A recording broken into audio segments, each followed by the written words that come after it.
Hey, you know what's awesome? Voting.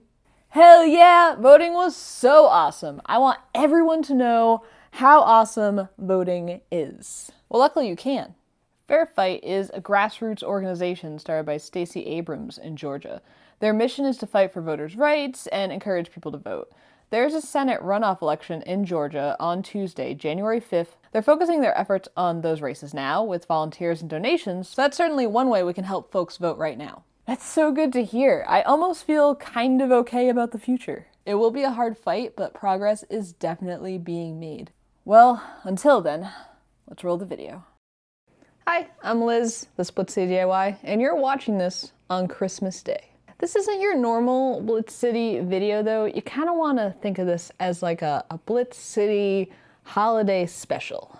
As we all know, Christmas is a great time for experimenting. Wait, hold on. I thought Christmas was about tradition, like the opposite of experiments.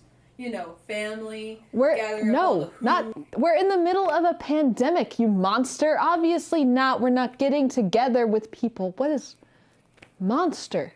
So as I was saying, right now, best time of the year to experiment, try new things, and that's why today I'm going to do a video talking about a patch that I made on the synth behind me.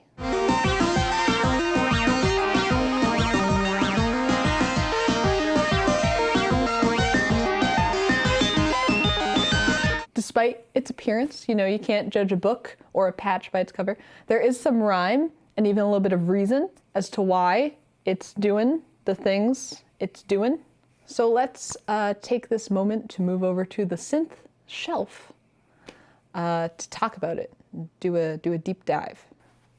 Okay, so here we are at my synth rack setup. I want this to be less about the actual like wiring, like, oh, I'm plugging these into this, blah, blah, blah, and more about like what is behind the sounds coming out of this thing. However, I do have a full patch diagram that I made with Patchbook, which is a project on GitHub that allows you to document your patches using a format that can then be fed through their Python script to get a nice graphic output. Some other outputs too that are really handy.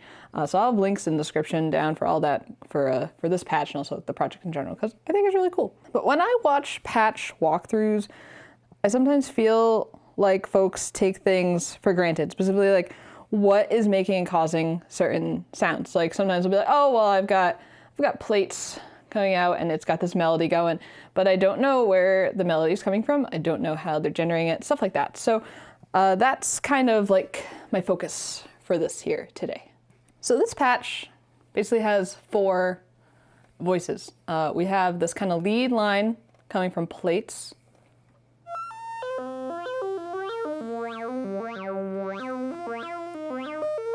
We've got this kind of like rhythmic, kind of like support system coming from rings. And we've got a snare drum. That's coming out of a big honking button. And we've got a bass drum. Also coming out of a big honking button.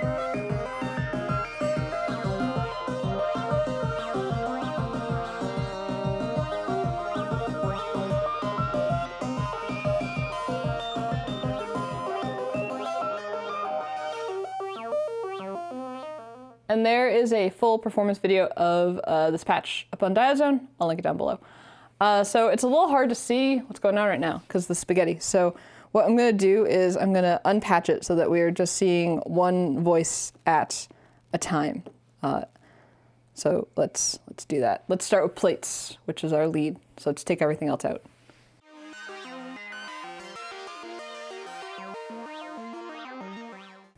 Okay, so now we just have plates routed, so let's bring up plates a little bit just so we can hear.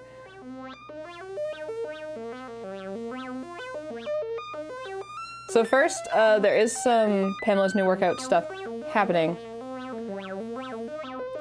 where Pam is sending out a clock to OCHD, which is an LFO generator, which basically makes waveforms that are like this at different rates, and they actually correspond with how the LEDs are blinking. That's the speed. And what's cool about modular is basically you can then send these waveforms that are going like this to other effects to make like different aspects of the sound of plates have that quality. To basically give the whole track movement, which is really nice. Otherwise, it's a little bit stagnant. Just to kind of show what that would be like if we didn't have any movement happening on plates and it was just the melodies, we can take out these things.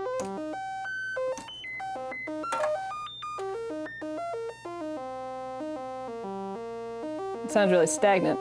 What's fun, I think, is this FM modulator. I think that gives a really nice quality. And then an LFO is affecting morph. And then another LFO is affecting timbre. And that probably affects the sound the most, really. But how's this like weird random melody happening? Well, let's follow the patch. So V-oct, which sends notes to the modular, is coming out tune, which is a quantizing module. And tune is getting its melody from the output of 1 from Pam. So let's take a closer look at that. And the waveform is random. Not smooth, but just random. And the level is CV2, which is actually taking in a slow LFO from OCHD. And then that is tuned in PAMs to a major scale. Quantized major scale. But then when it's going into tune, it's actually going to a minor pentatonic scale, which actually makes it sound a little sad, but like not too sad. But I just love the randomness of this, and you don't necessarily need tune or even to be affecting PAMs with the CV input from OCHD. You could technically just go straight out.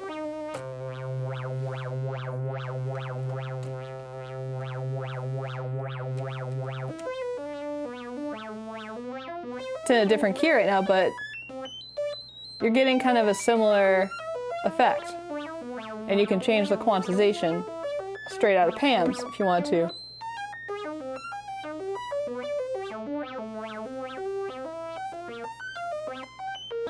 So just some nice options for melody generation, which for me is one of the things that I'm most interested in with modular. You're getting these kind of like self-adjusting melodies that you can kind of get together. I know a lot of folks are into noise and doing more like experimental stuff with modular, which is very cool, but I kind of want to do this kind of stuff with it. So that's another reason why I'm doing this patch walkthrough. I was, in general, like this was a patch that I was really proud of. So that's basically what's going on with plates, like basically keeping all the knobs at stock and just letting the LFOs affect these. So let's take a look at what rings is doing. Let's repatch.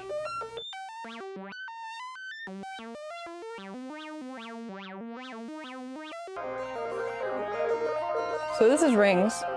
Rings is basically just great at just kind of making things sound really big. It's not like a single voice thing like plates. It's got a lot of texture you can affect. And one of the ways that we're getting a texture is with strum. So it's taking a strum, it's taking a gate out from PAMs.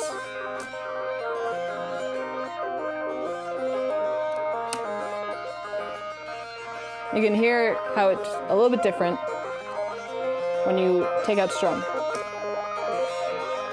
And then V-oct, just like with plates, it's getting a melody output from PAMs. Again, a random waveform, but this time the level is set to 20%, so that makes it kind of stay in a lower register. And then it's getting quantized to a pentatonic minor scale, just like how tune was affecting the tuning for plates, so that they'll be in tune with each other. We're also got some LFOs affecting 2 parameters, and that's damping and structure. And that just gives it some more movement. Otherwise, if we were to take these 2 out, still sounds really nice, but doesn't give it as much movement.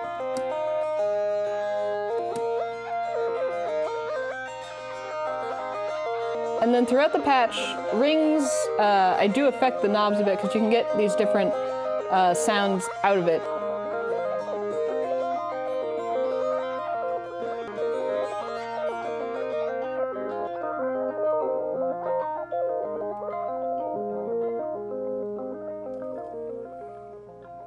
It's really quiet and nice when we turn down damping and the brightness.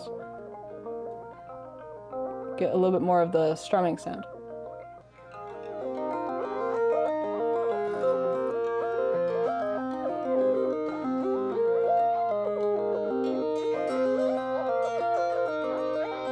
So it's really affecting these three knobs that will change what rings is doing. Everything else is kind of set.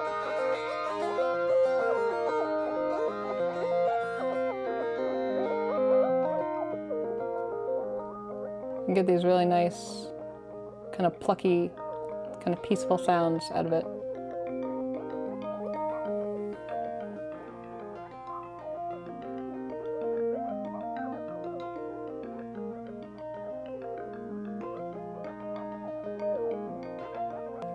And then back to how it started.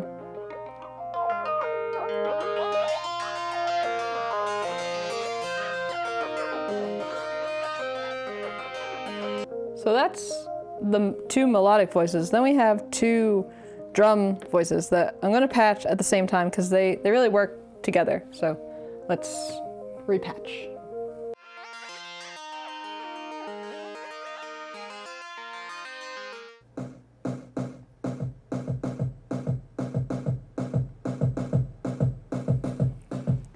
So what we've got going on here are two big honking buttons.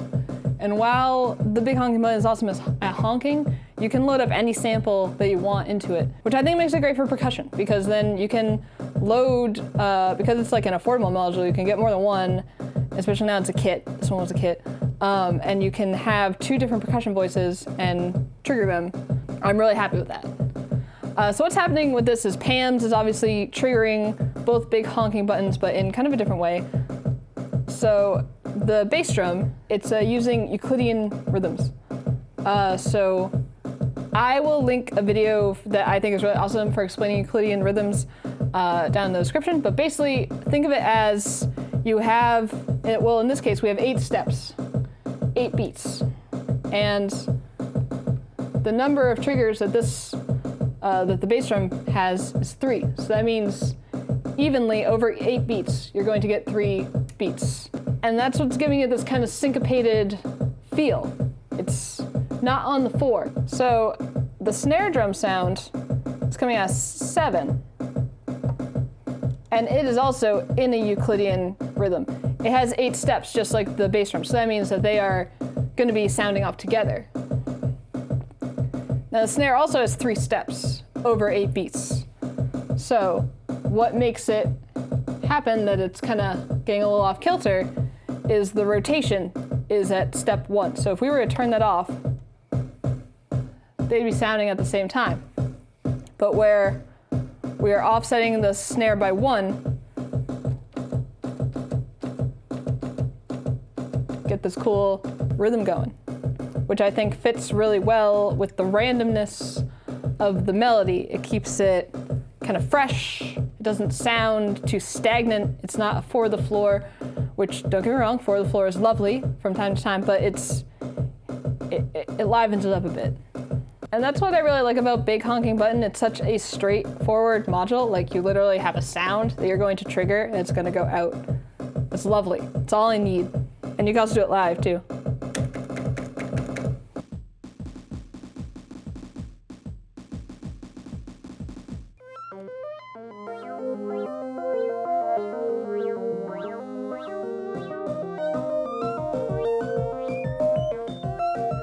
And that is the patch. I hope it makes a decent amount of sense what was going on. If you're just getting started in modular, maybe it gives you some ideas on how to generate melodies and get some funky rhythms going with your percussion. And for people that don't do modular, I hope this was at least maybe a little bit enjoyable to kind of see how this spaghetti stuff works. It doesn't have to be a mystery. You're basically just taking these waveforms and sending them to different spots to affect the sound. And that's why I think so many people that do electronics also kind of dabble in modular, because it's kind of similar. You're taking these different signals and you're making these like musical circuits, basically. And that's what's really appealed to me about it so far. I'm excited to get a little bit deeper into it. And I'm trying to keep the rack fairly compact, and I'm big on finding modules that are used off reverb, and also kits to keep costs down, because this can get like to be a crazy expensive nuts hobby. So you can definitely find stuff that's affordable, and also build out a rig that doesn't like take up a whole wall. Like this isn't even filling up a whole the whole rack. So yeah, that's another reason why I kind of wanted to talk about like what I've been doing with it. But I hope you enjoyed this. As I said, happy holidays. The full performance of this patch is available on Dial Zone. I have a whole playlist of synth jams I've been doing since basically the spring up to now, if you want to check that out. Thank you for watching, stay safe, and here's to more fun things in 2021.